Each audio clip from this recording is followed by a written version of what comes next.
Assalamualaikum warahmatullahi wabarakatuh. Perkenalkan, nama saya Eka Malane Pravidyasari. Saya dari kelas 3F.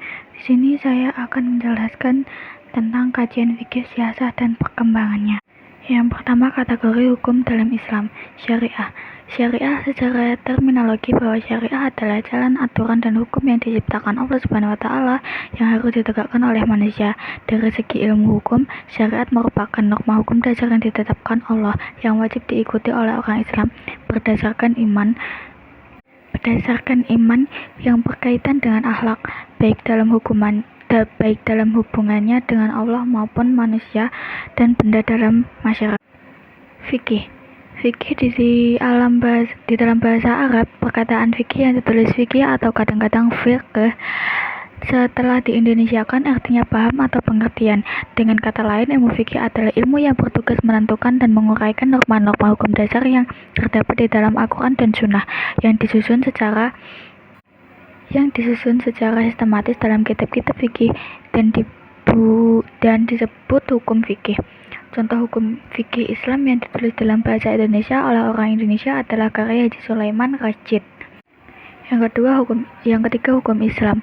Hukum adalah, jika berbicara tentang hukum secara sederhana, segera terlintas dalam pikiran kita peraturan-peraturan atau seperangkat norma yang mengatur tingkah laku manusia dalam suatu masyarakat, baik peraturan atau norma itu berupa kenyataan yang tumbuh dan berkembang dalam masyarakat maupun peraturan atau norma yang dibuat dengan cara tertentu dan ditegakkan oleh penguasa. Selanjutnya, kedudukan fikih siasah dalam hukum Islam.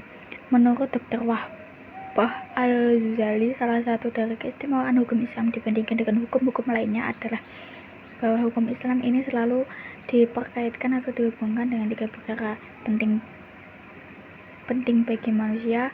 Pertama, hubungan manusia dengan Tuhannya. Yang kedua, hubungan manusia dengan dirinya sendiri. Ketiga, hubungan manusia dengan masyarakat sosialnya.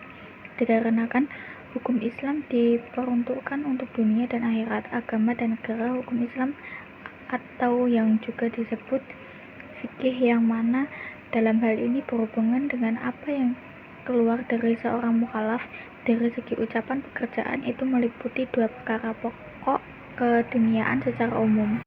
Dikarenakan hukum Islam diperuntukkan untuk dunia dan akhirat, agama dan negara, hukum Islam atau yang juga disebut fikih yang mana dalam hal ini berhubungan dengan apa yang keluar dari mukallaf dari segi ucapan pekerjaan itu meliputi dua perkara pokok dunia secara umum. Yang pertama, fikih ibadah. Fikih ibadah hukum-hukum yang mengatur segala persoalan yang berpautan dengan urusan akhirat. Yang kedua, fikih muamalat. Hukum-hukum yang mengatur hubungan antara sama manusia dan masalah-masalah keduniaan secara umum. Secara kedudukan, fikih siasah berada dalam fikih muamalat ini apabila fikih muamalat diartikan dengan arti luas. Akan tetapi apabila fikih muamalat diartikan secara sempit, maka fikih siasah bukanlah fikih muamalat ini, dikarenakan fikih muamalat adalah fikih yang mengatur hubungan manusia dengan kebendaan yang sifatnya privat, bukan publik. Walaupun kemungkinan ada campur tangan pemerintahan, hanya saja percampuran tersebut bukanlah secara esensial. Sekian yang dapat saya presentasikan, kurang lebihnya saya mohon maaf. Wassalamualaikum warahmatullahi wabarakatuh.